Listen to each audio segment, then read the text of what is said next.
Hola, buen día a todas y a todos. Hoy tenemos que hablar de la política, el espectáculo o la espectacularización de la política. Y esto porque hace poco tuve la oportunidad de escuchar un discurso del señor J. P. Hernández, hoy senador de la República, en donde en un tono sensacionalista pintaba un futuro apocalíptico y una realidad apocalíptica, y él se proclamaba casi como un salvador, ¿no?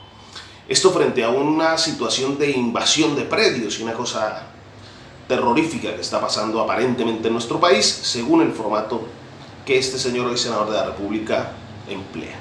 Pues bien, este fenómeno, el fenómeno de J. P. Hernández, que es común a otros políticos que estamos viendo que ingresan a la escena pública, es producto de la espectacularización de la política o la política del espectáculo. Vamos a explicar un poco en qué consiste esto. Básicamente, con el inicio o la entrada de nuevos formatos y de tecnologías digitales, se cambia la forma en la que se comunica la política. Algunos autores han llegado a hablar de un cambio del régimen mediático, y es que hay un desgaste de los medios tradicionales en cómo informan. Estos van caminando hacia el infoentretenimiento, pero básicamente hay un desgaste de los medios tradicionales informativos.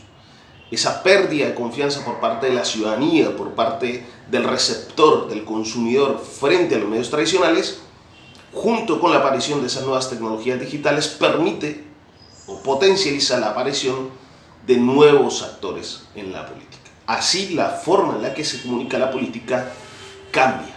Bien. Aparecen nuevos actores, repito, porque se ha reducido, entre otras, la confianza en los medios tradicionales de información.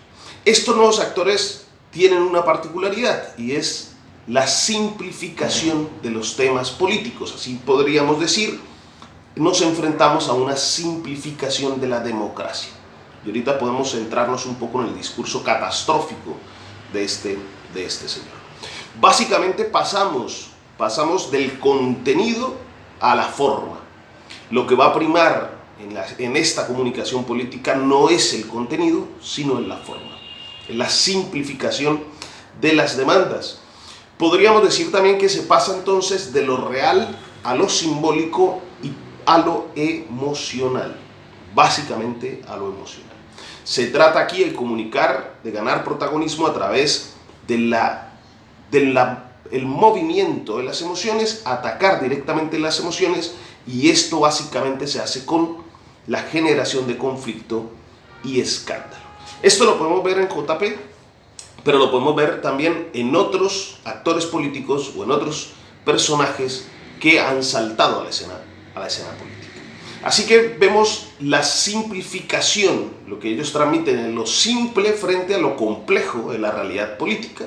Ellos son o envían sencillamente mensajes muy simples. En este caso, en el discurso peligrosísimo en JP, es un tema de blanco y negro, ¿no? Ese es JP. J. P. Hernández es producto de un proceso de banalización de la política.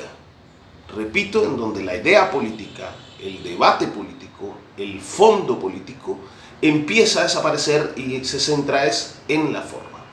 De hecho, podemos verlo en él y en otros, que la forma en la que comunica se trata específicamente en generar impacto político, y esto se consigue exacerbando las emociones o las pasiones más primarias. Si vemos la forma que comunica, se comporta, la forma en la que habla y la entonación misma, podemos ver que se trata sencillamente de un comportamiento histriónico, es decir, que busca llamar la atención hablando de forma dramática. Esto es lo que hemos visto.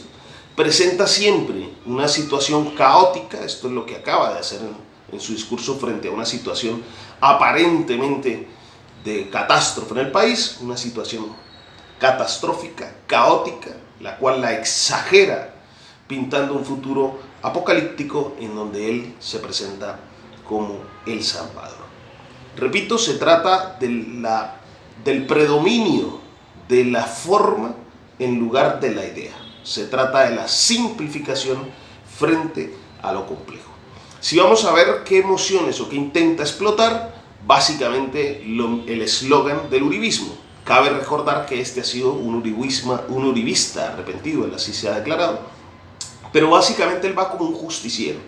En este caso, habla de una mano dura y explota aquello que nos hablaba Lakoff en metáforas de la vida cotidiana, ese padre estricto, ese conservador, ese autoritario, que lo que le importa es mano dura, mano fuerte, imponer autoridad. De hecho, en eso se centra su mensaje, desconociendo en realidad todo lo que existe en nuestro país. Si quisiéramos citar a Müller cuando habla del concepto de pueblo, el concepto de pueblo es un concepto en disputa.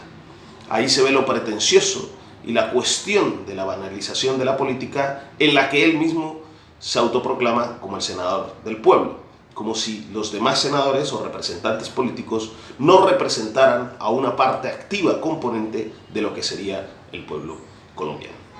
Sin embargo, creo que ese discurso, esa banalización de la política, ese comportamiento histriónico, tiene fecha de caducidad.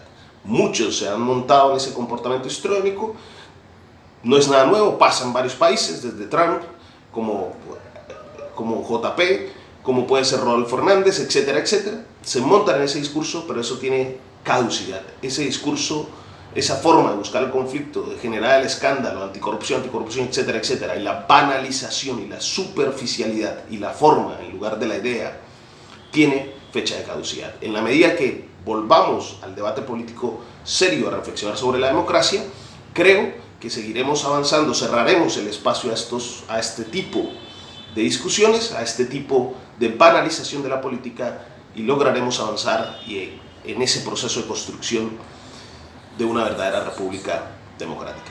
Es esto, un fuerte abrazo para todas y todos.